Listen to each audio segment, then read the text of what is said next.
Hey everybody, Will here from O'Reilly Auto Parts to show you how to remove and replace the rear brake pads and rotors on a 2006 Ford F-150. Procedures will be similar for most F-150 models from 2004 to 2008, but be sure to know the specifics for your vehicle before getting started. Once you've got your supplies together, here's what you'll do. Park on a level surface. If your rear wheels have hubcaps, use a flathead screwdriver or trim tool to remove them. Use a lug wrench or 21mm socket and breaker bar to loosen the lug nuts on the rear wheels. Chock the front wheels. Then, use a jack and jack stands to lift and support the back end of the truck. Remove the lug nuts and the rear wheels. Use a 10mm socket and ratchet to loosen and remove the caliper bolts. To work the caliper off the rotor, you'll need to make sure the clip on the outer pad is pushed down for clearance.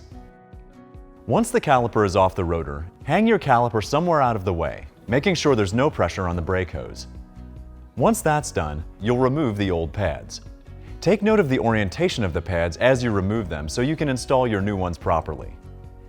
Use a flathead screwdriver to remove the outside brake pad by prying to disengage it from the caliper. Pull the inside pad from the piston.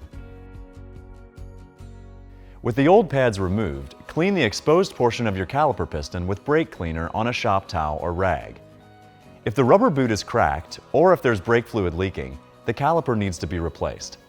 Attach your bleeder tool and wrench, and open the bleeder valve by turning it counterclockwise.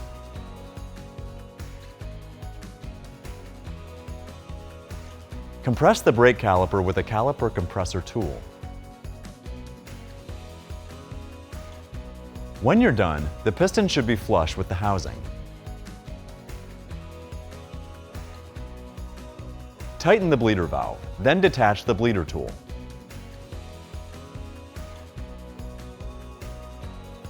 Make sure both slide pins move smoothly and freely, and that the rubber boots protecting them aren't cracked or damaged.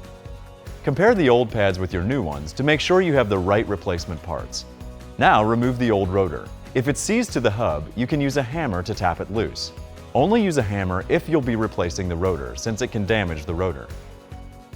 Use a flathead screwdriver, and your hammer if needed, to remove the old hardware from the caliper bracket. Spray the bracket down with brake cleaner, but don't use a wire brush to clean it. This can lead to further corrosion.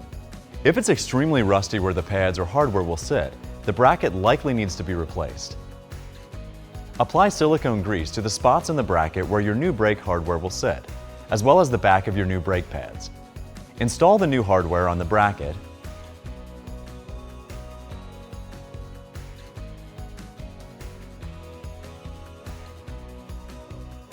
and add some silicone grease.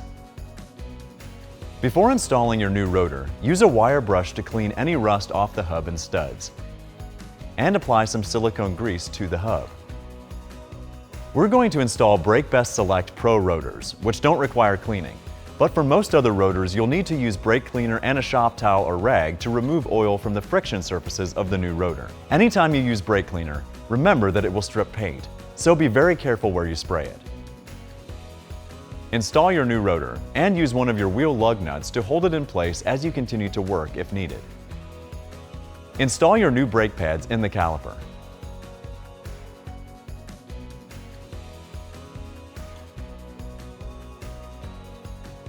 Move the caliper into place on the rotor, making sure the brake hose isn't twisted. Thread the two mounting bolts by hand, starting with the top one. Use your ratchet and 10mm socket to tighten them. Once they're snug, torque these bolts to 22 foot-pounds. If you used a lug nut to keep the rotor in place, you can remove it now, as well as your caliper hanger. Reinstall the wheel and tighten the lug nuts until the wheel is secure against the rotor. It's always a good idea to change brake pads and rotors in pairs, so repeat these steps on the other side. Lower the rear end and remove the wheel chocks. Use your 21mm socket and torque wrench to tighten the nuts in a star pattern to 150 foot-pounds.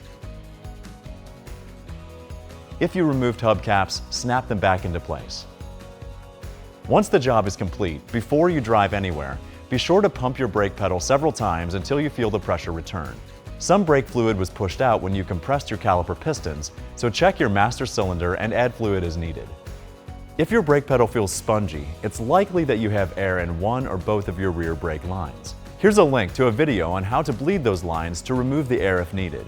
To help break in the new components, it's a good idea to test drive your vehicle, slowing it 30 times from 30 miles per hour with moderate brake pressure, allowing the brakes to cool for about 30 seconds in between each slowdown. Try to avoid aggressive stops during this break-in process. Your brakes will probably smell after you've done this, and that's okay. If the odor persists past 500 miles or so, or if you have excessive dust on a wheel, you may have a stuck caliper. And that's it. You'll find everything you need for this and other jobs at your local O'Reilly Auto Parts store or O'ReillyAuto.com. If you're not completely comfortable doing this yourself, we'd be happy to recommend a professional technician or certified auto repair service center in your area. And be sure to subscribe so you'll see all our new video content. We'll see you again soon.